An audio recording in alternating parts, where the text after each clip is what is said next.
சமுதாய வானொலி நேயர்களுக்கு அன்பான வணக்கம். தமிழ் வார விழா கொண்டாட்டத்தினை பற்றி நம் நேயர்களிடையே பகிர இணைகிறார் அழகப்பா பதின்ம மேல்நிலைப் பள்ளியில் 4ஆம் வகுப்பு படிக்கும் மாணவர் ரா ஸ்ரீனிவாஸ் அவர்கள். அழகப்பா பல்கலைக்கழக சமுதாய வானொலி நேயர்களுக்கு வணக்கம். என் பெயர் ரா ஸ்ரீனிவாஸ்.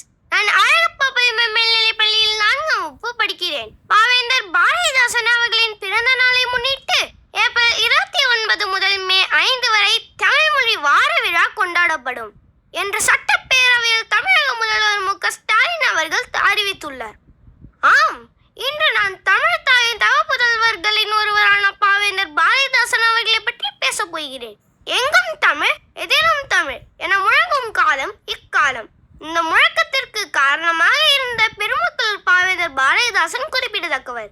கடலை போல செந்தமிழை பெருக்க வேண்டும் என்று தமிழின் வளர்ச்சிக்காக பாடுபட்டவர். மேலும் சாதி வேறுபாடற்ற சமத்துவ சமுதாயம் காண விரும்பியவர்.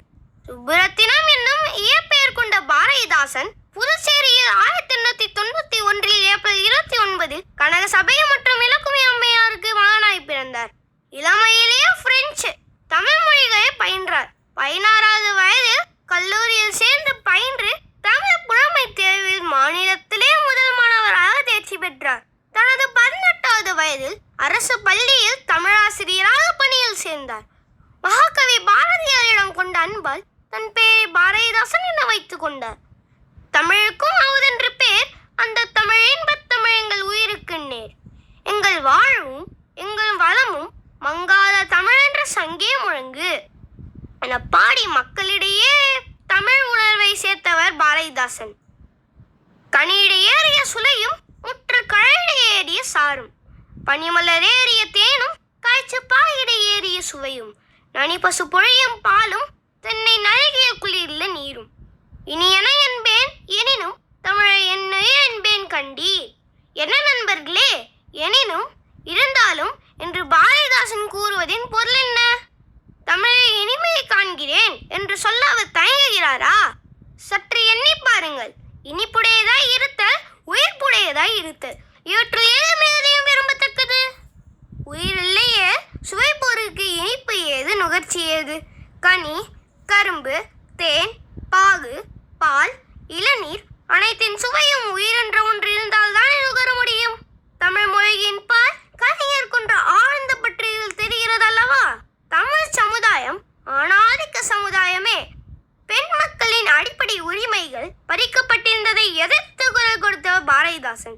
ஆடை அணிகலன் ஆசைக்கு வாசமர தேடுவதும், ஆடவர்க்கு சேவித்திருப்பதும், அஞ்சுவதும் நாணுவதும், ஆமையை போல் வாழுவதும், கெஞ்சுவதுமாக கிடக்கும் மகளிர் குலம் மானுடர் கூட்டத்தின் வலிவற்ற ஒரு பகுதி என்கிற பெண்களின் இறைநிலை கருத்தினை மாற்றி அமைத்திடவே வீரத்தாய் நாடகத்தின் வீரமும் உறுதியும் சர்வ கலையினையும் பயின்றவளாக வீரத்தாயை படைத்துள்ளார். இதன் மூலம் பாரதிதாசனின் பெண்மை நல சிந்தனைகள் வெளிப்படுகின்றன. பெண்கள் கல்வி கற்று உயர வேண்டும். கல்வி கற்ற பெண்களால் தான் சிறந்த சமுதாயத்தை உருவாக்க இயலும் என்னும் எண்ணம் கொண்டவர் பாரதிதாசன்.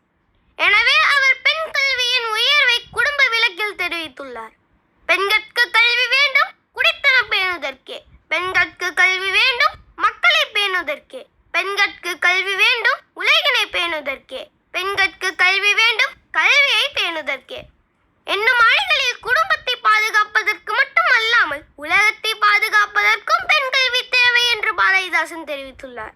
கல்வி இல்லாத பெண்கள் களநிலம், அந்நிலத்தில் புதல் விளைந்திடலாம், நல்ல புதல்வர்கள் விளைதல்லை.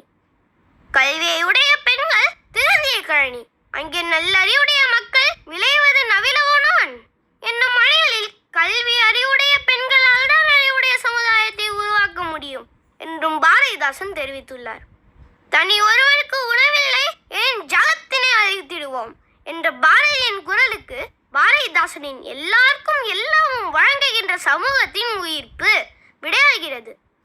பாவேந்தருக்கு கனவு, லட்சியம் யாவும் வேறுபாடுகளற்ற சமத்துவமிக்க எல்லாருக்கும் எல்லாமும் வாய்க்க பெறுகின்ற சமூகம்தான். எல்லாருக்கும் தேசம், எல்லாருக்கும் உடைமையெல்லாம், எல்லாருக்கும் எல்லா உரிமைகளுமாகவே எல்லாருக்கும் கல்வி சுகாதாரம் வாய்த்திடுக, எல்லாருக்கும் நல்ல இதயம் பொருந்திடுக, எல்லாருக்கும் மற்றுள்ள செல்வர்க்கும் நாட்டுடைமை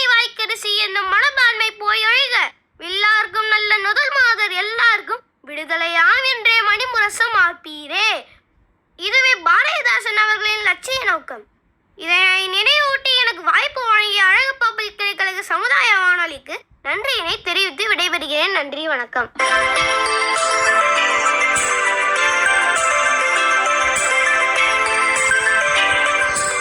தமிழ் வாரவிழா கொண்டாட்டத்தினை பற்றி நம் நேயர்களிடையே பகிர்ந்த அழகப்பா பதின்ம மேல்நிலைப் பள்ளியின் 4ஆம் வகுப்பு மாணவர் ரா ஸ்ரீனிவாஸ் அவர்களுக்கு நம் அழகப்பா பல்கலை சமுதாய வானொலியின் சார்பாக நன்றிகள்.